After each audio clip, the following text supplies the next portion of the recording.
I want to begin with a story out of the Parliament yesterday. There's a special select committee of the Senate that has been deliberating on crafting what is called an Elderly Care and Protection Act. Elderly Care and Protection Act. Yes? And that committee met again yesterday. And the Observer's reporting this morning leads the front page of the newspaper. And the story is headlined, "Evil to the Elderly. Group urges laws protecting seniors from abuse." Elderly care in Jamaica, and more specifically, the issue of elderly abuse in Jamaica has been one of our dark, dirty little secrets as a people. We talk about the abuse of our children, domestic abuse of our women and our partners, but we don't really speak openly and deal with the issue of elder or the abuse of the elderly. It's one of the little secrets that we tend to keep in the back room or in the outhouse. And this morning I want to begin with that,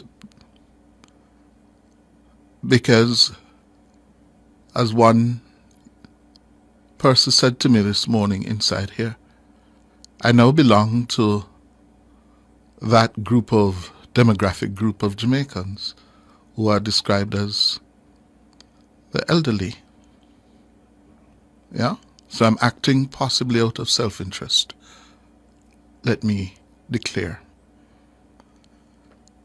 And the reporting this morning in the Observer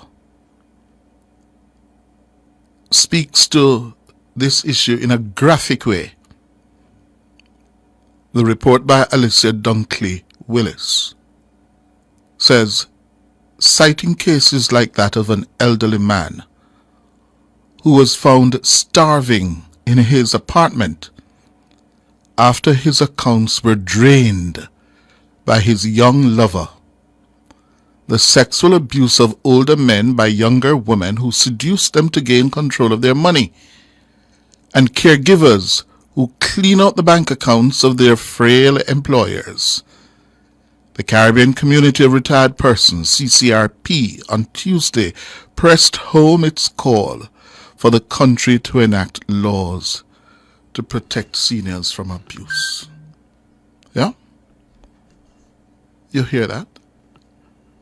An elderly man found starving because his young lover cleaned out his accounts, cleaned him out, and left him to starve.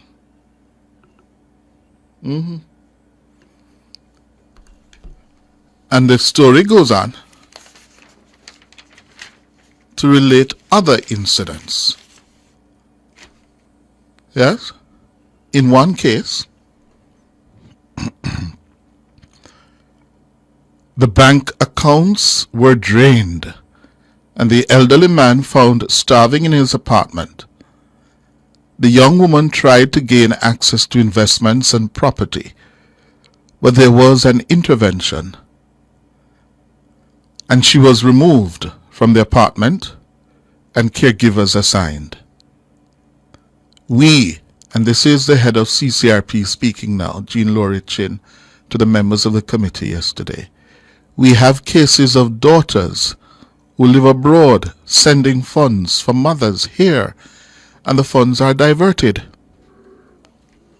Laurie Chin said this week that CCRP received photo evidence of one elderly woman with, quote, a wound to her forehead, tied up in the wheelchair, and we were told she was not getting proper hygiene attendance.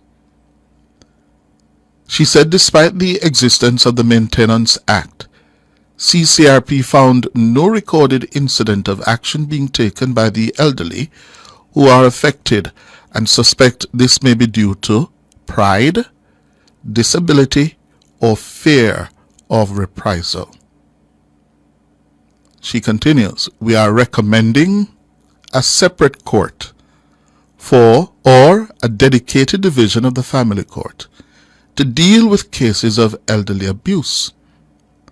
We also recommend that a commission for the elderly be established. The commission should have oversight responsibility for the implementation of the Act, powers to investigate and punish cases of abuse, and holding to account organizations working with the elderly.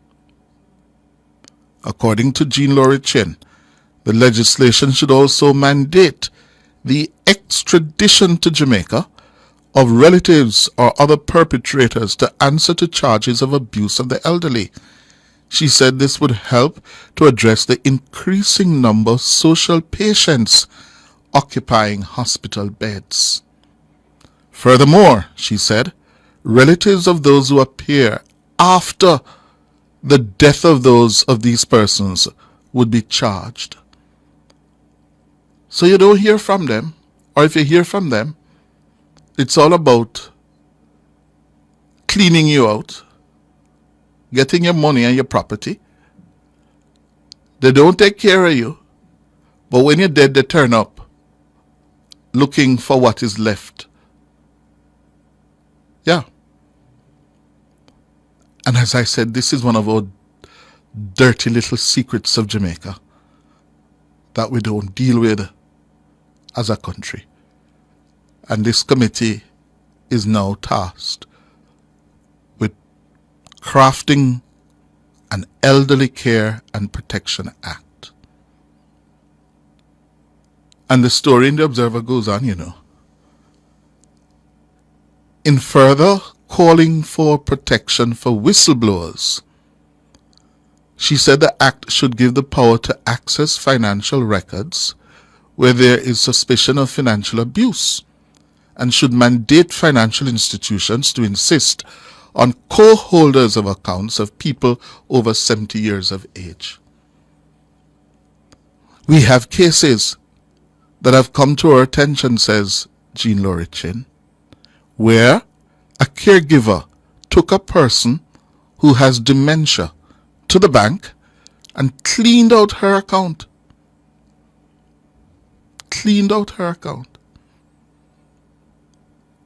And dementia is increasingly a problem for the elderly community in Jamaica, especially women. The committee also heard from lecturer and unit coordinator for the social work program at the UWI, Sandra Latibodier. In her submission to the committee, raised concerns about seniors being tricked, listen to this, into predatory marriages. Predatory marriages. What are those? The lecturer is quoted as saying, I went to a seminar recently, and there was an increase in the United Kingdom and Canada in predatory marriages. So the act, when the persons were experiences, let me read that again. So the act, when the persons were experiencing it with their own family members, there was no piece of legislation to help them to deal with it.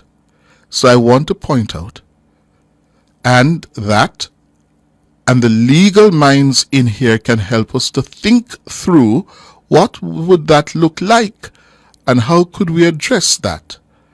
Predatory marriages are where sometimes an older adult will marry somebody sometimes with the senior experiencing diminished capacity. So me at my age could take up one 21-year-old or a 19-year-old, yeah, and try to feel like me 30 again or 29 again. Go marry them, yeah, because me suffering from dementia. And they just clean you out. They are in the marriage for what they can get, nothing more. This is rather interesting. We have a lot of that going on with younger persons undermining older persons. But in this case, because we're looking at the vulnerability, we want to put it on record because we have persons with diminished capacity who really cannot, and so they can't get out of it. A younger person, even under duress, can see that it is wrong and find a way to get out of it. But when you have an older person and you are in total control, that person does not have the capacity to reason that this is not a safe space because they don't know. They can't recognize that it is not a safe space. This is on the front page of the Observer. It is something that we need to speak more about and deal with more openly. So do you know someone, an elderly person, being abused? And abuse is not only financial, you know. It can also be physical. Yeah. It can be emotional. Yeah. And it can also be about neglect. According to Jean Laurie Chin, they did a 2023 survey on elderly abuse in which 51% of respondents said they had seen elder abuse, with instances in the community, family homes, and care homes being the most prevalent. She said when asked what was the nature of elderly abuse witnessed, 29% said physical, 57% said emotional, and 33% pointed to financial, and 59% said neglect. I'd love to. The YouTubers are telling me that, yes, it's happening all over the place. Talking about elderly abuse, I've had quite frequently in recent weeks and months people calling me asking for an increase in the pension benefits for the elderly. Yeah, several times. Well, for those of you who depend on it, yesterday, the Labour and Social Security Minister, Pernell Charles Jr., told Parliament in his sectoral debate presentation that pensioners who benefit from the National Insurance Fund are to get an increase come July 1. Yes?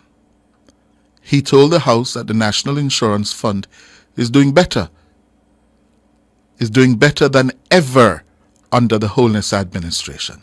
As at March 31, 2025, the National Insurance Fund boasts an increase, an increase in the net asset value from approximately 194 billion in March 2024 to $227 billion in March 2025. Good management, good government.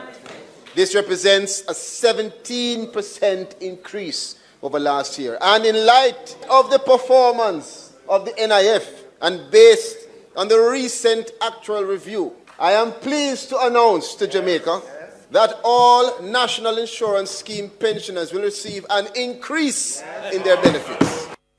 Pernell Charles Jr. The minister provided a breakdown of each of the increases to come. Old-age widowers, and invalidity pensions will move as follows. Pensioners who now receive $4,200 per week will see an increase to $4,620 per week. Pensioners who receive $3,500 will see an increase to $3,850, from $3,000 to $3,300. And the old-age widowers, and invalidity grant will increase from 60 to 65,000. He also said that the government is now focused on maximizing the investment portfolio of the NIF to better serve pensioners.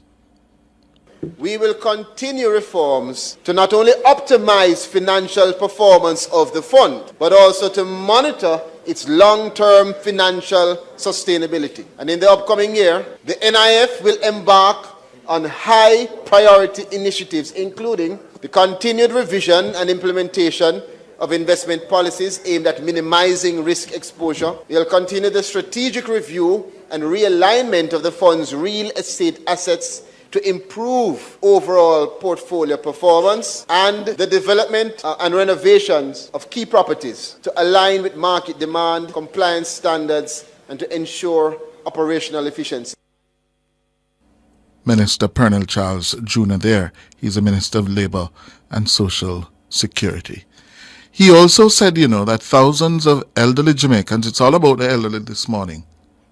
Yes?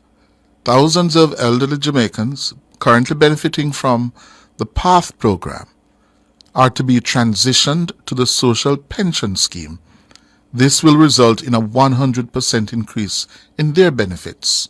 This is a program that enhances support to Jamaicans over 75 years old who have no pension and are not on PATH and lack steady incomes. Mr. Speaker, this program aims to ensure that these seniors can age with dignity, security, and independence. It is a support. This is a part of our broader commitment to building a just society that cares for every generation. Now, to strengthen this support, Mr. Speaker, we will begin to transition eligible elderly beneficiaries from PATH automatically to social pension program.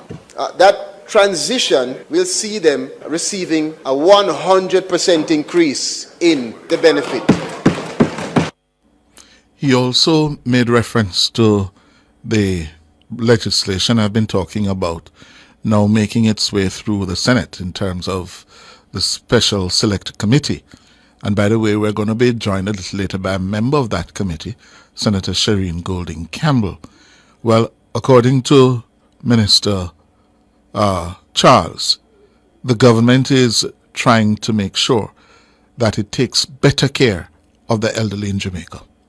To this end, a working committee has been actively developing standards to establish the foundation for the care and protection of our elderly. We aim to issue to Jamaica drafting instructions for the elder care legislation by the end of this financial year. That will be instrumental. This year, Mr. Speaker, we will prioritize conducting an organizational review for the institutional strengthening of the NCSE, which is the National Council for Senior Citizens. Our goal is to equip it with the additional resources needed so that it can effectively provide critical services to our seniors, and this will be a priority in this financial year. That's Pernell Charles Jr., the Labour and Social Security Minister in the Parliament yesterday. It's 24 minutes after 10. Well, there are two matters now in the courts that we're watching for you. The Maria Dean matter and the murder trial of Constable Noel Maitland in relation to the killing of Donna Lee Donaldson. And yesterday was day one of that Maitland murder trial. And on day one, the mother of Donna Lee, Sophia Lugg, took the stand. She broke down in tears as she recounted her final interactions with her daughter. You'll recall that Maitland is accused of killing Donaldson and disposing of her body. Miss Lugg testified that on the night of July 12, 2022, Donna Lee received a phone call from Maitland Shortly after, she said she saw her daughter leave home around 10:30 or 11 p.m. in Maitland's black BMW. That would be the last time she saw her. She told the court that she spoke with her daughter again around 8 a.m. the following morning. That's July 13. Later that day, feeling unwell, she tried calling Donna Lee after 4 in the afternoon to ask her to accompany her to the doctor. The call was never answered. At this point in her testimony, Lugg was seen wiping away tears with a black handkerchief. Senior Deputy Director of Public Prosecutions, Claudia Thompson, offered to pause the proceedings to allow Lugg a break, but she declined, expressing her desire to continue.